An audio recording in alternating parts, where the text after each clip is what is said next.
IPL mega action வெற்றிகரமா பிரம்மாண்டமான முறையில நடந்து முடிஞ்சிருக்கு. ஒரு புது முயற்சியா ஆக்ஷன் நடக்கும் போதே ரசிகர்களை அந்த அரினாக்குள்ள விட்டுருந்தாங்க. அது பாக்குறதுக்கு ரொம்ப நல்லா இருந்துச்சு. இந்த மெகா ஆக்ஷன்ல ஒவ்வொரு டீமும் எந்த முக்கியமான வீரர்களை அவங்களுடைய அணிக்காக எடுத்திருக்காங்க அப்படின்னு தெரிஞ்சுக்கிற ஆர்வம் உங்க எல்லாருக்குமே இருக்கும். அப்படிதான் எனக்கும். சோ இந்த வீடியோல நாம ஒவ்வொரு அணியும் முக்கியமான வீரர்கள் யார் யார பிக்கப் பண்ணி இருக்காங்க அப்படிங்கறதையும், அந்த முக்கியமான வீரர்களை வச்சு அவங்களுடைய பிளேயிங் 11 என்னவா இருக்கக்கூடும் அப்படிங்கறதையும் தான் நாம் இந்த வீடியோல விரிவா பார்க்க போறோம். வீடியோ பெருசா இருக்க போறது அப்படிங்கறதாலேயே நான் கட் பண்ணி பேச போறது கிடையாது. நான் ஸ்ட்ரெயிட்டா கட் பண்ணாம கொஞ்சம் திக்கி திணறி பேசிடுறேன். சோ அந்த மாதிரி திக்கி திணறும் போது கொஞ்சம் அதை மட்டும் பொறுத்துக்கோங்க. சரி, ஓகே. இது உங்கள் அறம் யாதனில். வீடியோக்குள்ள போறதுக்கு முன்னாடி மறக்காம நம்ம அறம் யாதனில் சேனலை சப்ஸ்கிரைப் பண்ணி வச்சுக்கோங்க. சரி, ஓகே, ஸ்ட்ரெயிட்டா போயிடுவோம். எடுத்த உடனே ஃபேன் ஃபேவரட்டான சிஎஸ்கே பத்தி பார்த்துருவோம். சிஎஸ்கே பாத்தீங்கன்னா முழுக்க முழுக்க அவங்களுடைய பிச்சை பேஸ் பண்ணி தான் டீம்ஸ் எடுத்திருக்காங்கன்னு சொல்லலாம். அதாவது சேப்பாக் அப்படிங்கிற ஒரு ஸ்லோ ட்ராக்ல வந்துட்டு எந்த பேட்ஸ்மேன் நல்லா ஆடுவாரு, எந்த பவுலர் நல்லா போடுவாரு அப்படின்னு சொல்லி பார்த்து பார்த்து எடுத்திருக்காங்க. உண்மையிலே நல்லாவே தான் எடுத்திருக்காங்க. நமக்கு பார்க்கும்போது பெரிய பெயர்கள் மாதிரி தெரியலனாலுமே நல்ல நல்ல வீரர்களை தான் சேப்பாக் ஸ்டேடியத்தை மையமா வச்சு பிக் பண்ணி எடுத்திருக்காங்க. சரி, முக்கிய வீரர்கள் யார் யார் அப்படின்னு சொல்லிட்டு இப்ப நம்ம பார்ப்போம். ஃபர்ஸ்ட், சிஎஸ்கே சார்பா அதிக விலைக்கு ஏலத்துக்கு எடுக்கப்பட்ட பிளேயர்னா அது நூர் அகமது தான். ஆப்கானிஸ்தான் ஸ்பின்னர். இவர் ஸ்பின்னரா இருக்கிறதால கண்டிப்பா சேப்பாக்ல வந்துட்டு இவர் உதவுவாரு அப்படின்னு சொல்லிட்டு டீம் மேனேஜ்மெண்ட் நடத்ததால இந்த நூர் அகமதை வந்துட்டு எடுத்து போட்டிருக்காங்க டீமுக்குள்ள. அண்ட் அஸ்வின் நம்ம ஆளு உள்ள வந்திருக்காரு. சென்னை சூப்பர் கிங்ஸ்ல ஆரம்பிச்ச அவருடைய பயணம் சென்னை சூப்பர் கிங்ஸ்லயே தொடரணும் அப்படிங்கிறது தான் எல்லாருடைய ஆசையாவும் இருந்துச்சு. அவரும் நிறைய இடத்துல பேசி இருந்திருக்காரு. அவருடைய மார்க் ஆக்ஷன்லயே பாத்தீங்கன்னா சென்னை தான் அவரை ஏலத்துல எடுப்பாங்க.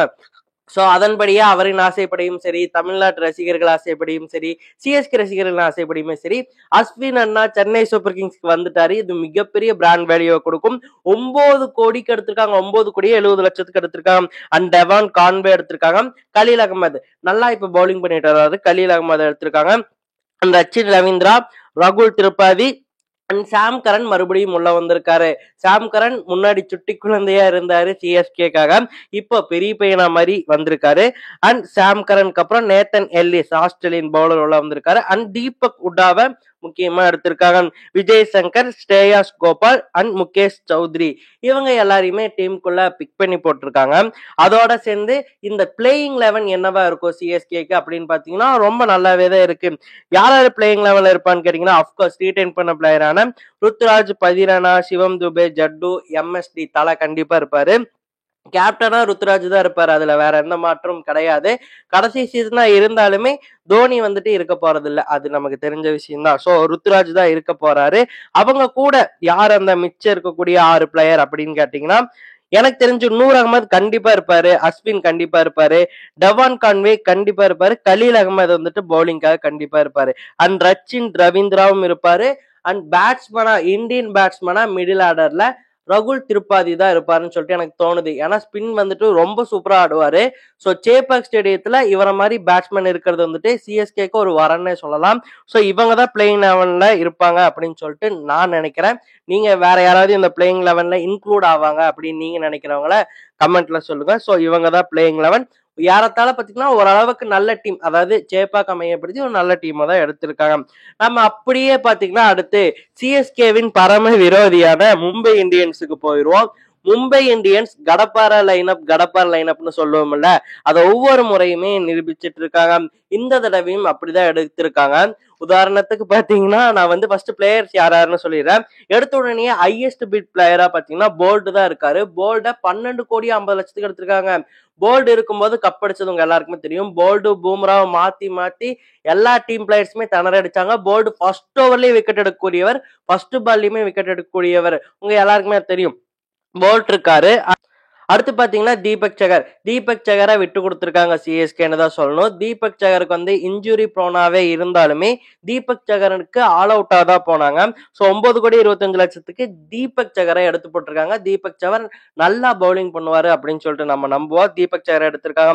அண்ட் வில் ஜாக்ஸை முக்கியமா எடுத்திருக்காங்க. வில் ஜாக்ஸ் பாத்தீங்கன்னா நான் ஒன்னு பத்தி சொல்லி ஆகணும். வில் ஜாக்ஸ் ஆக்ஷன் பார்த்துட்டு இருக்கும்போது வில் ஜாக்ஸ்க்கு ரீடைன் பண்றீங்களா, ஆர்டிஎம் போடுறீங்களா அப்படின்னு சொல்லிட்டு ஆர்சிபி கிட்ட கேட்பாங்க. அப்ப ஆர்சிபி இருந்துட்டு 50 அம்பானி பையனை பார்த்துட்டு ஓகே ஓகேன்னு கையசைப்பாரு. அதுக்கப்புறம் நாங்க ஆர்டிஎம் யூஸ் பண்ணல அப்படின்னு சொல்லிட்டு ஓனர் சொல்லிடுவாரு, ஆர்சிபி ஓனரு. அதுக்கப்புறம் பாத்தீங்கன்னா மும்பை இந்தியன்ஸ் வில் ஜாக்ஸ் போயிருவாரா. அதுக்கப்புறம் அவரே எந்திரிச்சு வந்து கட்டி பிடிச்சிட்டு போவாரு. என்ன பிசினஸ் டீலிங் நடந்துச்சுன்னு தெரியல. ஆனா கண்டிப்பா அனிமல் பட ஹீரோ வந்துட்டு இவங்களுடைய குடும்பத்தை இன்ஸ்பயர் பண்ணி எடுத்ததா. பர்சனல் குள்ள போக விரும்பல. பட் இருந்தாலுமே ஏதோ பிசினஸ் டீல் போயிருக்கு. பிசினஸ் டீல் மூலியமா தான் வில் ஜாக்ஸை எடுத்தே ஆகும்னு சொல்லிட்டு மும்பை முடிவு பண்ணி ஆர்சிபி ஓனர் கிட்டே பேசி எடுத்திருக்காங்க. ட்ரேடிங்கா இருந்தா கண்டிப்பா எடுத்திருப்பாங்க. ஸோ வில் ஜாக்ஸை எடுத்திருக்காங்க. அண்ட் நமன்தீர் எடுத்திருக்காங்க. அண்ட் மிச்சல் ஸ்டாட்னர் இன்னொரு சிஎஸ்கே பிளேயர் தீபக் சஹருக்கு அப்புறமா மிச்சல் ஸ்டாட்னர் எடுத்திருக்காங்க. அண்ட் டாப்லி கரண் சர்மா ஒரு லக்கி சாம். அவர் இருந்த டீம்ஸ் வந்துட்டு நிறைய தடவை கப் அடிச்சிருக்கு. கரண் சர்மா எடுத்திருக்காங்க. அண்ட் ஆல்சோ ரிக்கல்டனை எடுத்து தூக்கி போட்டிருக்காங்க. ரிக்கல்டன் ஒரு ஓப்பனிங் ஒரு ஸ்பாட்ல வந்து நல்லா விளையாடுவாரு அப்படின்னு சொல்லிட்டு அவரை எடுத்து தூக்கி போட்டிருக்காங்க. அதுக்கப்புறம் ரீடைன் பண்ண பிளேயருங்க எல்லாருக்குமே தெரியும். ஹர்திக் பும்ரா, ரோஹித், திலக் வர்மா, சூரியகுமார். சரி ஓகே. இப்ப பிளேயிங் 11 கேட்டீங்கன்னா ரீடைன் பண்ண பிளேயர்ஸ் எல்லாருமே அப்படியே வந்துருவாங்க. 5 பேரு ஹர்திக் பும்ரா, சூரியகுமார், ரோஹித் சர்மா, திலக் வர்மா இவங்க எல்லாரும் உள்ள வந்துருவாங்க. இப்போ பும்ரா கூட யாரு பவுலிங் போடுவாங்கன்னா ஆப்வியஸ்லி போல்ட் போட்டுருவாரு. போல்ட், சகரு, பும்ரா இவங்க 3 பேரும் வந்துட்டு உடைக்க போறாங்க. வான்கடை ஸ்டேடியத்தை வந்துட்டு எந்த டீம் உள்ள வந்தாலும் அந்த ஸ்டேடியத்துக்குள்ள வந்தாலும் அந்த டீம்ஸை வந்துட்டு திணறடிக்க போறாங்க இந்த 3 பேருமே. அது கன்ஃபார்ம் உறுதினே சொல்லலாம். இவங்களை தாண்டி பாத்தீங்கன்னா சாண்டர் கண்டிப்பா உள்ள இருப்பாரு. ஸோ 11 பாத்தீங்கன்னா இப்படிதான் இருக்கும். போல்ட் இருப்பாரு, தீபக் சகர் இருப்பாரு, வில் ஜாக்ஸ் இருப்பாரு, ஷான்னர் இருப்பாரு, அண்ட் நமன்தீர் இருப்பாரு, அண்ட் ஆல்சோ ரிக்கல்டன் பாத்தீங்கன்னா கண்டிப்பா எனக்கு தெரிஞ்சு வில் ஜாக்ஸும் ரோஹித் சர்மாவும் ஓப்பனிங் இறங்கிடுவாங்க. ரிக்கல்டன் வந்துட்டு ஒன்னு மிடில் ஆர்டர் வருவாரு, இல்லைன்னா நம்பர் 2ல இறங்குவாரு அப்படின்னு சொல்லிட்டு நான் நினைக்கிறேன். அண்ட் ஹர்திக் பாண்டியா, பும்ரா, ரோஹித் சர்மா இவங்கெல்லாம் இருக்காங்க. நீங்க இந்த கடப்பார லைன் அப் எப்படி சொல்றேன்னு கேட்டுக்கோங்க. ரோஹித்தும் வில் ஜாக்ஸும் ஃபர்ஸ்ட் இறங்கிடுவாங்க. அதுக்கப்புறம் அவங்க விக்கெட் போனதுக்கு அப்புறம் திலக் வர்மா வருவா. அப்படி திலக் வர்மா போனதுக்கு அப்புறம் சூரியகுமார் வருவா. அப்படி சூரியகுமார் போனதுக்கு அப்புறம் ரிக்கல்டன் வருவா. அப்படி ரிக்கல்டன் போனதுக்கு அப்புறம் பும்ரா வருவா. அப்படி பும்ரா போனதுக்கு அப்புறமே பேட்டிங் ஆடக்கூடிய தீபக் சகருமே போல்ட்டுமே லைன்ல நின்றுட்டு இருப்பாங்க. ஸோ கடப்பார லைன் அப்ப எடுத்து வச்சிருக்காங்க. நமன்தீர் இருக்காரு முன்னாடி. சோ இவ்வளவு பேரை தாண்டி தான் வந்து ஆல் அவுட்டே எடுக்க முடியும் ஒரு டீமால மும்பை இந்தியன்ஸ. சூப்பரா எடுத்திருக்காங்க. கடப்பார லைன் அப் அப்படின்னு சொல்லிட்டு நிரூபிச்சுக்கிட்டே இருக்காங்க மும்பை இந்தியன்ஸ். நம்ம அப்படியே அடுத்த டீமுக்கு போனோம்னா இப்ப ஆல்பபெட்டிக்கல் ஆர்டர் போவோமா? இல்ல ஆர்சிபி நம்ம போயிருவோம். ஆர்சிபி தான் கரெக்டா இருக்கும். ஆர்சிபி எந்தெந்த பிளேயரை எடுத்திருக்காங்க அப்படின்னு சொல்லிட்டு பாத்தீங்கன்னா ஆர்சிபி நிறைய பேர் கிண்டல் பண்ணாங்க, இந்த மாதிரி நல்ல பிளேயர்ஸ் எடுக்கவே இல்லை, மொக்கையா தான் எடுத்திருக்காங்க அப்படின்னு சொல்லிட்டு. ஆனா என்னை பொறுத்த வரைக்கும் சூப்பரா பிக் பண்ணியிருக்காங்க. ஏன் அப்படி சொல்றாங்கன்னு தெரியல. சின்ன சுவாமி ஸ்டேடியத்துக்கு எந்த அளவுக்கு பிக் பண்ண முடியுமோ அந்த அளவுக்கு சூப்பரா பிக் பண்ணியிருக்காங்க. உதாரணத்துக்கு சொல்றேன் கேட்டுக்கோங்க. ஃபர்ஸ்ட் நம்ம யார் முக்கிய பிளேயர்ஸ் எடுத்திருக்காங்கன்னு பாத்துருவோம். ஜேஸ் ஹேசல்வுட் இவங்க தான் அதிக பிக் பண்ணி எடுத்திருக்காங்க. ஆக்சுவலி செகண்ட் பர்ஸோட ஹையஸ்ட் பர்ஸோட வந்தாங்க ஆர்சிபி பஞ்சாபுக்கு அப்புறம். இருந்தாலுமே அவங்க ஹையஸ்ட் பிட் பிளேயர்னா அது ஹேசல்வுட் தான். ஹேசல்வுட் 12,50,00,000. இப்ப டெஸ்ட்ல பார்த்து அவர் நிறைய விக்கெட் எடுத்திருந்தாரு. அண்ட் ஃபில் ஷால்ட் நல்ல ஒரு ஓப்பனிங்கா இருப்பாரு. ஜிதேஷ் சர்மாக்கு அதிக காசு கொடுத்துட்டாங்க நிறைய பேர் நினைக்கிறாங்க. ஆனா ஜிதேஷ் சர்மா வந்துட்டு one of the best middle order batsman சொல்லலாம். So Jitesh Sharma and Bhuvneshwar Kumar, Liam Livingstone and Krunal Pandya and Tim David Padikkal எடுத்திருக்காங்க. ரொமாரியோ ஷஃபர்டை வந்துட்டு ஸ்டீல் பண்ணியிருக்காங்கன்னு சொல்லலாம். அண்ட் லுங்கி இங்கிடியுமே எடுத்திருக்காங்க. அதுக்கப்புறம் பாத்தீங்கன்னா ரிட்டைன் பண்ண பிளேயர்ஸ் விராட் கோலி, பட்டிதார், எஸ் தயாள். இந்த 11ல யாரு விளையாட போறான்னு கேட்டீங்கன்னா ஆஸ் யூசுவல் எஸ் தயாள் வந்துட்டு பவுலிங்க்கு இருப்பாரு. பட்டிதார் அண்ட் விராட் கோலி வந்துட்டு மேல இருப்பாங்க பேட்டிங்க்கு. யார் இருப்பான்னு கேட்டீங்கன்னா கண்டிப்பா ஹேசல்வுட் இருப்பாரு, எஸ் தயாளும் பவுலிங் போடுவாரு, புவனேஸ்வர் குமாரும் பவுலிங் போடுவாரு. சோ 3 பேர் வந்துட்டு கடப்பார் மாதிரி பவுலிங் போடுவாங்க. இடையில பாத்தீங்கன்னா குருணால் பாண்டியா வந்துட்டு உங்களுக்கு வந்துட்டு கட்டுப்படுத்தி கொடுப்பாரு. சோ 4 பவுலர்ஸ் வந்துட்டு தரமா வச்சிருக்காங்க. இந்த 4 பவுலர்ஸே போதும். இது வரைக்கும் நம்ம பவுலிங் தானே குறை சொல்லிட்டு இருந்தோம், பவுலிங்கா குறை சொல்றீங்க. இங்க பாத்துக்கோங்க, ஹேசல்வுட், புவனேஸ்வர் குமார், குருணால் பாண்டியா இவங்க எல்லாரையுமே எடுத்து வச்சிருக்கா. இவங்க எல்லாம் எங்களை கட்டுப்படுத்தி கொடுப்பாங்க அப்படிங்கிற நம்பிக்கையில வந்துட்டு நமக்கு ஷோ பண்ணி இருக்கிறாங்க. சோ வந்து ஒரு நல்ல பவுலிங் லைன் அப் வச்சிருக்காங்க ரொம்ப வருஷம் கழிச்சு. அதுக்கப்புறம் பாத்தீங்கன்னா ஷால்ட் இருப்பாரு, ஜிதேஷ் சர்மா இருப்பாரு, லியம் லிவிங்ஸ்டன் இருப்பாரு, ரொமாரியோ ஷெப்பர்ட் இருப்பாரு. பேட்டிங்ல இவங்க தாங்க பாத்துக்கோங்க. Virat Kohli, Phil Salt, Jitesh Sharma, Liam Livingstone, Romario Shepherd. கடப்பார மாதிரி இருக்கா? உண்மையிலே நல்லா இருக்கா? ஸோ பிளேயிங் 11 இவங்களா தான் இருக்க வாய்ப்பு இருக்கு எனக்கு தெரிஞ்சு. ஸோ இந்த 11 பேர் தான் பிளேயிங் 11ல இருக்க போறாங்கன்னு நினைக்கிறேன். குருணால் பாண்டியா எண்ட்ல வந்து நல்லா ஆடி கொடுப்பாரு. ஸோ நல்ல ஒரு டீமை தான் பிக் பண்ணியிருக்காங்க ஆர்சிபி. குறை சொல்றதுக்கு பெருசா எதுவுமே கிடையாது. சரி, அப்படியே நம்ம பாத்தீங்கன்னா ராஜஸ்தான் ராயல்ஸ் பக்கம் போயிடுவோம். ராஜஸ்தான் ராயல்ஸ்ல பாத்தீங்கன்னா அவங்க 6 பேர் ரிட்டைன் பண்ணி ரொம்பவே கம்மியான அமௌண்டோட தான் உள்ள வந்திருந்தாங்க. ஆர்ஆர் தான் கம்மியான பரிசு வச்சிருந்தாங்க இருக்கிறதுல சொல்ல போனா. ஸோ அப்படி வந்துமே அவங்க வந்துட்டு ஓரளவுக்கு நல்லா பெர்ஃபார்மன்ஸ் பண்ணியிருந்தாங்க. ஆர்ச்சரை வந்துட்டு 12,50,00,000 எடுத்திருந்தாங்க. தேஷ்பாண்டே வந்துட்டு 6 கோடிக்கு எடுத்திருந்தாங்க. அசரங்கா வந்துட்டு 5,5 கோடிக்கு எடுத்திருந்தாங்க. தீக்ஷனாவை எடுத்திருந்தாங்க. அண்ட் நிதிஷ் ராணாவை எடுத்திருந்தாங்க. அண்ட் ஃபசூல் ஃபரிக்கி எடுத்திருந்தாங்க. இவங்க எல்லாருமே தான் முக்கியமான பிளேயர்ஸ். மித்த பிளேயர்ஸும் எடுத்திருந்தாங்க. இப்போ பிளேயிங் 11 என்னவா இருக்கும்னு கேட்டீங்கன்னா, ஆஸ் யூசுவல் அந்த 6 பேர் அப்படியே வந்துருவாங்க. ஜெய்ஸ்வால் அண்ட் ரியான் பராக், துருவ் ஜூரல், எட்மயர், சந்தீப் சர்மா இவங்க எல்லாருமே அப்படியே வந்துருவாங்க. இவங்களை தாண்டி சஞ்சு சாம்சன் எல்லாரும் வந்துருவாங்க. சஞ்சு சாம்சன் கேப்டனா இருக்க போறாரு. நான் ஆர்சிபிக்கு சொல்ல மறந்துட்டேன். விராட் கோலி தான் வந்து கேப்டனா இருக்க போறாருன்னு நான் நினைக்கிறேன். விராட் கோலி தாண்டி வேற ஒரு கேப்டன் ஆப்ஷன் வந்துட்டு அந்த டீம்ல இல்ல. சோ விராட் கோலி தான் எனக்கு தெரிஞ்சு கேப்டனா இருக்க போறாரு. இங்க வந்து சஞ்சு சாம்சன் கேப்டனா இருக்க போறாரு. பிளேயிங் 11 இதாதான் இருக்கும். சோ அந்த 6 பேர் அப்படியே வந்துருவாங்க. துருவ் ஜுரல், ஜெய்ஸ்வால், சஞ்சு சாம்சன், எட்மயர், சந்தீப் சர்மா, ரியான் பராக் இவங்க எல்லாருமே இருந்துருவாங்க. அதுக்கப்புறம் பாத்தீங்கன்னா ஆர்ச்சர், தேஷ்பாண்டே, அசரங்கா அண்ட் நிதிஷ் ராணா, ஃபசூல் ஃபரிக்கி இவங்க எல்லாருமே பாத்தீங்கன்னா 11 பேர் 11ல இருப்பாங்க. அந்த இந்த ஆக்ஷன்ல வந்துட்டு இவங்க பண்ண முக்கியமான விஷயம் என்ன கேட்டீங்கன்னா, சூரியவம்சின்னு சொல்லிட்டு ஒரு 13 வயசு பையன் ஒருத்தர் வந்துட்டு ஆக்ஷனுக்கு வந்திருந்தாரு. அவரை வந்து எடுத்து போட்டிருந்தாங்க. ஸோ அப்படி ஒரு பை பண்ணியிருந்தாங்க. ஸோ ஓரளவுக்கு இருக்கிற காசை வச்சு என்னென்ன பண்ண முடியுமோ அதை பண்ணியிருந்தாங்க. நான் பேட்டிங் செட் பண்ணி வச்சுட்டாங்க. ஸோ பவுலிங் தான் எடுக்கணும்னு சொல்லிட்டு ஆர்ச்சர், தேஷ்பாண்டே, அசரங்கா, தீக்ஷனா இவங்க எல்லாரையுமே எடுத்து பவுலிங்கை வந்துட்டு செட் பண்ணிட்டாங்க. சந்தீப் சர்மா கூட இவங்க எல்லாம் தான் பவுலிங் பண்ண போறாங்க. ஸோ 11 வந்துட்டு இவங்களுக்கு இதுதான். ஓகே, அடுத்து பாத்தீங்கன்னா பிபிகேஎஸ் அதாவது பஞ்சாப் கிங்ஸுக்கு போயிடுவோம். பஞ்சாப் கிங்ஸ் பாத்தீங்கன்னா அவங்க தான் ஹையஸ்ட் பை பண்ணுவாங்கன்னு நான் நினைச்சேன். பட் அவங்க கிடையாது. அவங்க செகண்ட் ஹையஸ்ட் பண்ணிருக்காங்க. யாருன்னு கேட்டீங்கன்னா ஸ்ரேயஸ் ஐயரை. உங்க எல்லாருக்குமே தெரியும். 26,75,00,000 வந்துட்டு பை பண்ணியிருக்காங்க. ஸோ இது மூலமாவே அனௌன்ஸ் பண்ணிட்டாங்க ஸ்ரேயஸ் ஐயர் தான் கேப்டனா இருக்க போறாங்கன்னு சொல்லிட்டு. ஏன்னா ஸ்ரேயஸ் ஐயருக்கும் பாண்டிங்க்கும் ஒரு நெருங்கிய தொடர்பு இருக்கு. ஒரு எப்படி சொல்றதுன்னா, அவர் கோச்சா இருந்தார்ல டெல்லிக்கு. அப்ப வந்துட்டு ஸ்ரேயஸ் ஐயரை கேப்டனா போடணும்னு சொல்லிட்டு புஷ் பண்ணிட்டே இருந்தது ரிக்கி பண்ணி. ஸோ வந்து ஸ்ரேயஸ் ஐயரை 26,75,00,000 கேப்டனா பிக் பண்ணியிருக்காங்க. அந்த சகல் எடுத்திருக்காங்க. ஹர்ஷ்தீப் சிங்கை வந்துட்டு ஒரு ஸ்டீல் பண்ணியிருக்காங்கன்னு சொல்லலாம். ஏன்னா நிறைய பேர் பிட்டிங் போனாங்க. பட் பஞ்சாப் வந்துட்டு உள்ள வரவே கிடையாது. எல்லாருமே பிட்டிங் பண்ணி முடிச்சுட்டு 18 கோடி எஸ்ஆர்ஹெச் கட்டதுக்கு அதுக்கப்புறம் ஆர்டிஎம் பண்ணி எடுத்தாங்க வந்து பிபிகேஎஸ். ரொம்ப சூப்பரா பண்ணியிருந்தாங்க. அண்ட் ஸ்டாயினஸ், ரிக்கி பண்டிங் படி அண்ட் ஆன்சன் அண்ட் நேகல் வதேரா சூப்பரா எடுத்திருக்காங்க. மேக்ஸ்வெல் வந்துட்டு வெறும் 4 கோடி சம்திங் வந்துட்டு எடுத்திருக்கிறாங்க. அண்ட் ஒமர் ஜாயர் 2 கோடிக்கு எடுத்துட்டாங்க. ஜாஷ் இங்கிலீஷையுமே 2 கோடிக்கு எடுத்துட்டாங்க. லாக்கி ஃபெர்கசனையுமே பேஸ் பிரைஸ்க்கு எடுத்துட்டாங்க. ஸோ ரொம்ப நல்லா விளையாடி இருக்காங்க. நிறைய அமௌண்டோட வந்திருந்தாலுமே சூப்பரா விளையாடி இருக்கிறாங்க. அண்ட் குல்தீப் சென், ஹர்ப்ரீத் பிரார், பிரவீன் துபே இவங்க எல்லாருமே டீம்ல இருக்க போறாங்க. சரி, ஓகே, 11 யாரா இருக்க முடியும் பிபிகேஎஸ்க்குன்னா அப்கோர்ஸ் ஸ்ரேயஸ் ஐயர் தான் கேப்டனா இருக்க போறாரு. ஸ்ரேயஸ் ஐயர் கூட சேர்ந்து ஃபாரின் பிளேயர்ஸா பாத்தீங்கன்னா ஸ்டாயினஸ், மார்க்கஸ் யான்சன் வந்து இருக்க போறாரு. லாக்கி ஃபெர்கசன் இருக்க போறாரு கண்டிப்பா. சோ இவங்க எல்லாரும் மேக்ஸ்வெல் இருக்க போறாரு. சோ இந்த 4 பேர் வந்துட்டு கண்டிப்பா இருக்க போறாங்க. இந்தியன் பிளேயர்ஸ் பாத்தீங்கன்னா சகல், ஹர்ஷ்தீப் இருக்க போறாரு. நேகல் வதேரா இருக்க போறாரு. அண்ட் நம்ம ரீடைன் பண்ண players Shazam Singh and Prabhsimran Singh இருக்க போறாரு. அண்ட் ஹர்ப்ரீத் பிரார் கண்டிப்பா இருப்பாரு. பிரவீன் தூபேவும் கண்டிப்பா இருப்பாரு நான் நினைக்கிறேன். பட் இருந்தாலும் ஹர்ப்ரீத் பிரார் வந்துட்டு இருக்க போறாரு. ஸோ இவங்க 11 பேர் தான் பிளேயிங் 11 நீங்க ஸ்கிரீன்ல பார்க்கலாம். ஸோ இந்த 11 பேர் தான் பிளேயிங் 11 இருப்பாங்கன்னு சொல்லிட்டு நான் நினைக்கிறேன். இந்த டீம் அவ்வளோ இம்ப்ரெசிவா இல்ல.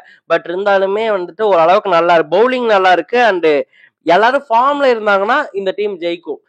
ஒருத்தர் ஃபார்ம் மிஸ் ஆனாலுமே இந்த டீம் வந்துட்டு புட்டுக்கிட்டு போயிடும். அந்த மாதிரி தான் இருக்குது. ஸோ ஓரளவுக்கு தான் நல்ல டீம் எடுத்து வச்சிருக்காங்க. ரொம்ப நல்ல டீம்லாம் எடுத்து வைக்கல இவங்க. ஸ்ரேயஸ் ஐயர் கேப்டன் பண்ண போறாரு. என்ன பண்ணுவாருன்னு பார்க்கலாம். பேட்டிங் ஃபார்ம் அவருக்கு கம்மியா இருக்கு. பட் ஓடிஏல நல்லா இருக்கு. ஐபிஎல் வந்துட்டு ஓரளவுக்கு தான் இருக்கு. சரி, அடுத்து தாவிடுவோம். எஸ்ஆர்எஸ் சன்ரைசர்ஸ் ஹைதராபாத்துக்கு தாவிடுவோம். சன்ரைசர்ஸ் ஹைதராபாத் உண்மையிலே இந்த ஆக்ஷன்ல வந்துட்டு கலக்கின டீம்கள் ஒண்ணு பாத்தீங்கன்னா எஸ்ஆர்ஹெச்னே சொல்லலாம். மும்பை இந்தியன்ஸ் நான் ஃபர்ஸ்ட் சொன்னேன்னா அடுத்து எஸ்ஆர்ஹெச் தான் நான் சொல்லுவேன். ஏன்னா எஸ்ஆர்ஹெச் கலக்கி இருக்காங்க. ரீடைன் பண்ணதுலேயே பாத்தீங்கன்னா Klaasen, Cummins, Abhishek Sharma, Head and Nitish Kumar Reddy எடுத்துட்டாங்களா? இப்ப அவங்களுக்கு பவுலிங்க்கு மட்டும்தான் ஆள் தேவை அண்ட் பேட்டிங்க்கு 2-3 பேர் தேவை. அப்படியாக பேட்டிங்க்கு பாத்தீங்கன்னா இசான் கிஷனை எடுத்து போட்டிருக்காங்க 11,25,00,000 அண்ட் ஷமியை 10 கோடிக்கு எடுத்திருக்காங்க. சூப்பரான பை. அண்ட் ஹர்ஷல் பட்டேல பவுலிங்காக எடுத்திருக்காங்க 8 கோடிக்கு அண்ட் அபினவ் மனோகரை வந்து எடுத்திருக்காங்க 3,20,00,000 அண்ட் ராகுல் சகர், நாங்க மாத்தி சொல்லிட்டேன், ராகுல் சகரை எடுத்திருக்காங்க and Adam Zampa and Simarjeet Singh எடுத்திருக்காங்க அண்ட் இசான் மல்லிங்கா அந்த அப்படிங்கிற பிளேயரையும் எடுத்திருக்காங்க, ஸ்ரீலங்கன் பிளேயர் அண்ட் கமிண்டு மெண்டிஸ் அப்படிங்கிற ஸ்ரீலங்கன் பிளேயரையும் எடுத்திருக்காங்க. சரி, இவங்களுடைய பிளேயிங் 11 பாத்தீங்கன்னா செம்ம செம்ம செம்ம டேஞ்சரஸா இருக்கு. ஏன் அப்படின்னு கேட்டீங்கன்னா, ஃபர்ஸ்ட் அபிஷேக் சர்மா வந்துருவாரு, டிராவிஸ் ஹெட் இருப்பாங்களா ஓப்பனிங், அவங்க அவுட் ஆயிட்டு போனதுக்கு அப்புறம் இசான் கிஷன் உள்ள வருவாரு, அவங்க அவுட் ஆயிட்டு போனதுக்கு அப்புறம் கிளாசன் உள்ள வருவாரு, அவங்க அவுட் ஆயிட்டு போனதுக்கு அப்புறம் நிதிஷ்குமார் ரெட்டி உள்ள வருவாரு, அவங்க அவுட் ஆனது போனதுக்கு அப்புறம் அபினவ் மனோகர் உள்ள வருவாரு. சோ இப்படியாக வந்துட்டு அந்த ஸ்ட்ராங் பேட்டிங் லைன் அப் இன்னொரு 200-300 நம்ம பார்க்க போறோம் அப்படின்னு சொல்லிட்டு நமக்கு தெளிவா தெரியுது. அந்த அளவுக்கு எடுத்து வச்சிருக்காங்க. சரி, ஓகே, இவங்களுடைய பிளேயிங் 11 இதுதாங்க. கிளாசன், கம்மின்ஸ், அபிஷேக் சர்மா, எட், என்கேஆர் அப்படியே இருந்துருவாங்க. அவங்கள தாண்டி வரக்கூடிய 6 பிளேயர்ஸ் கேட்டீங்கன்னா இசான் கிஷன் கண்டிப்பா இருப்பாரு. ஷமி, ஹர்ஷல் பட்டேல் வந்துட்டு ஒரு கன்ஃபார்ம் கம்மின்ஸ் கூட சேர்ந்து பவுலிங் பண்ண போறாங்க, அதை நம்ம பார்க்க போறோம். அண்ட் ஸ்பின்னிங்கா பாத்தீங்கன்னா ராகுல் சகரும் ஆடம் ஜாம்பாவும் இடம்பெற போறாங்க. சோ இவங்க 6 பேர் தான், இந்த 11 தான் வந்துட்டு உள்ள ஆட போறாங்கன்னு நான் நினைக்கிறேன். சூப்பரா இருக்குங்க டீம். பவுலிங்கும் பட்டாசா இருக்கு. கம்மின்ஸ், ஷமி, ஹர்ஷல் பட்டேல், சகர், ஜாம்பா இந்த ஒரு பவுலிங் லைனப்பை யார் எதிர்ப்பாங்கன்னு தெரியல. கூடவே சேர்ந்து என்கேஆர் வருவா, அப்படி நிதிஷ்குமார் வருவா, அப்படி யார் எதிர்ப்பாங்கன்னு தெரியல. பேட்டிங் இசான் கிஷனு, அது கிளாசனு, எட், அபிஷேக் சர்மா, யாரு யாரு இவங்களை முறியடிக்க போறாங்கன்னு தெரியல. சூப்பரான பை பண்ணி இருக்கிறாங்க. கேப்டனா ஆப்வியஸ்லி கம்மின்ஸ் தான் இருக்க போறாரு. சோ இதுதான் இவங்களுடைய பிளேயிங் 11 இருக்க போகுது. நல்ல டீமை பை பண்ணி இருக்காங்க. சரி, அப்படியே இன்னொரு பக்கம் வந்தோம்னா எல்எஸ்டி பக்கம் வந்துடும். எல்எஸ்டி தான் இருக்கிறதுலே ஹையஸ்ட் பை பண்ணியிருக்காங்க. யாருன்னா ரிஷப் பண்ணுங்க, எல்லாருக்குமே தெரியும். 27 கோடிக்கு பண்ணியிருக்காங்க. ஆக்சுவலி ஒரு ஸ்டீல்னு தான் சொல்லலாம். ஏன்னா நிறைய பேர் கேட்டுக்கிட்டே இருந்தாங்க. கடைசியில வந்துட்டு ஆர்டிஎம் கேட்கும்போது டெல்லி எவ்வளவு உயர்த்துறீங்க, 22 கோடி தான் இருந்துச்சு, அவர் வந்து 27 கோடி அப்படின்னு சொல்லிட்டு அப்படி. எனக்கு அந்த ஓனர் பிடிக்கல. 27 கோடின்னு சொன்னதுக்கு அப்புறம் வந்துட்டு 27 கோடிக்கு பண்டை எல்எஸ்டி தூக்கி போட்டிருக்காங்க.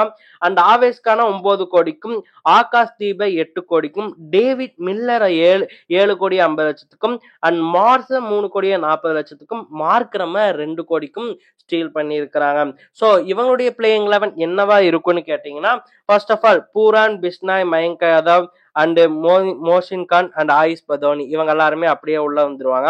இவங்களை தாண்டி பண்ட் இருப்பாரு, ஆவேஸ்கான் கண்டிப்பா இருப்பாரு அண்ட் டேவிட் மில்லரும் ஆகாஷ் தீப்புமே கண்டிப்பா இருப்பாங்க அண்ட் மார்ஸ் கண்டிப்பா இருப்பாரு, மார்க்ரம் கண்டிப்பா இருப்பாரு. ஸோ இவங்களுடைய பிளேயிங் 11 இப்படிதான் இருக்க போகுது. இந்த பிளேயிங் 11ல பாத்தீங்கன்னா டேவிட் மில்லர் நல்லா பண்ணுவாரு, பண்ட் நல்லா பண்ணுவாரு, பூரன் நல்லா பண்ணுவாரு.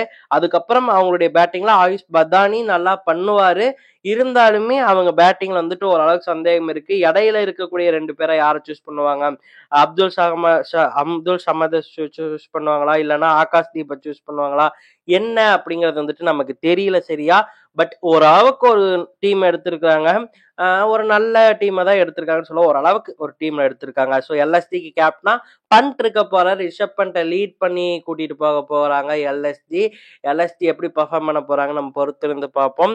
சரி, ஓகே, அடுத்து பாத்தீங்கன்னா கேகேஆர் பக்கம் வந்தோம்னா, கேகேஆர் வெங்கடேஷ் ஐயரை ரீடைன் பண்ணல. ஆக்சுவலி அவங்க 6 பேரை ரீடைன் பண்ணியிருந்தாங்க. அதுல வந்து வெங்கடேஷ் ஐயரை ரீடைன் பண்ணல. ரீடைன் பண்ணலனாலுமே அவர் ஆக்ஷன்ல எடுத்தே ஆகணும்னு குறியோடு இருந்தாங்க. அப்படி குறியோடு இருந்ததாலே வெங்கடேஷ் ஐயரை 23 கோடி ரூபாய்க்கு வந்து எடுத்திருக்கிறாங்க. ஹையஸ்ட் பிட்டுங்க இது. ஸ்ரேயஸ் ஐயர், ரிஷப் பண்ட்டுக்கு அப்புறமா ஹையஸ்ட் பிட்டு வெங்கடேஷ் ஐயர் தான். 23 கோடிக்கு எடுத்திருக்காங்க. அண்ட் ஆண்ட்ரிக் நார்கேவை வெறும் 6 கோடிக்கு எடுத்துட்டாங்க.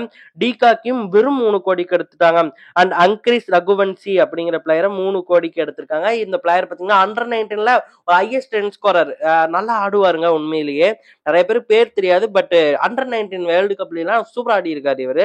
ஸோ அண்ட் மோயின் அலி எடுத்திருக்காங்க, குர்பாஸ் எடுத்திருக்காங்க, ரஹானாவை எடுத்திருக்காங்க, உம்ரான் மாலிக், மணிஷ் பாண்டே, மயங்க் மார்க்கண்டே இவங்க எல்லாரையுமே எடுத்திருக்காங்க. சரி, இவங்களுடைய பிளேயிங் 11 என்னவா இருக்குங்க? ரிங்கு சிங், வருண் சக்கரவர்த்தி, Sunil Naren, Andre Russell, Harshit Rana and Ramandeep அப்படியே உள்ள வந்துருவாங்க. இவங்கள தாண்டி ராணா கூட பவுலிங் பண்ண போறது யாருன்னு கேட்டீங்கன்னா, நார்கியா கண்டிப்பா உள்ள வந்துருவாரு. நார்கியா கூட சுனில் நரேன், வருண் சக்கரவர்த்தி, ஆண்ட்ரே ரசல் இவங்க எல்லாருமே பவுலிங் பண்ண போவாங்க. ரிங்க்கு கூட யார் விளையாட போறா? வெங்கடேஷ் ஐயர் கன்ஃபார்ம் ஓப்பன் பண்ணிருவாப்படி. அண்ட் டீகாக்கும் வெங்கடேஷ் ஐயர் தான் ஓப்பனிங் பண்ணுவாங்கன்னு நான் நினைக்கிறேன். ரிங்க் வந்து மிடில் ஆர்டருக்குள்ள வந்துருவாப்படி. அண்ட் ரகானே, மனிஷ் பாண்டே, அங்கிரீஸ் ரகுவன்சி இந்த 3 பேர்ல மாத்தி மாத்தி பிளேயர்ஸ் பிக் பண்ணி 11 குள்ள வைப்பாங்கன்னு நான் நினைக்கிறேன். எனக்கு ரகானே, அங்கிரீஸ் ரகுவன்சி பிளேயிங் 11ல இருப்பாங்கன்னு தோணுது. அவங்க 2 பேர்ல யாரோ ஒருத்தர் இருப்பாங்கன்னு தோணுது. இன்னொருத்தர் இருக்க மாட்டாங்கன்னு தோணுது. அண்ட் மனிஷ் பாண்டே கண்டிப்பா பிளேயிங் 11ல இருப்பாருன்னு நான் நினைக்கிறேன். ஏன்னா கேகேஆர்ல வந்துட்டு நல்லா ஆடுவாரு அப்படின்னு சொல்லிட்டு, ஈடன் கார்டன்ல நல்லா ஆடுவாரு அப்படின்னு சொல்லிட்டு நான் நினைக்கிறேன். ஸோ வந்துட்டு அவர் உள்ள இருப்பாரு. ஸோ பிளேயிங் 11 இவங்களா தான் இருக்க போறாங்க. உம்ரான் மாலிக் இருக்காரு. பட் உம்ரான் மாலிக் வந்துட்டு விளையாட வைப்பாங்களான்னு கேட்டா விளையாட வைப்பாங்க. நார்கியா வந்துட்டு ஒருவேளை நல்லா பெர்ஃபார்ம் பண்ணல அப்படின்னு சொன்னா, இல்ல ஹர்ஷித் ராணா நல்லா பெர்ஃபார்மன்ஸ் பண்ணல அப்படின்னு சொன்னா விளையாட வைப்பாங்க. ஸோ இவங்க தான் இவங்களுடைய பிளேயிங் 11 இருக்க போறாங்க.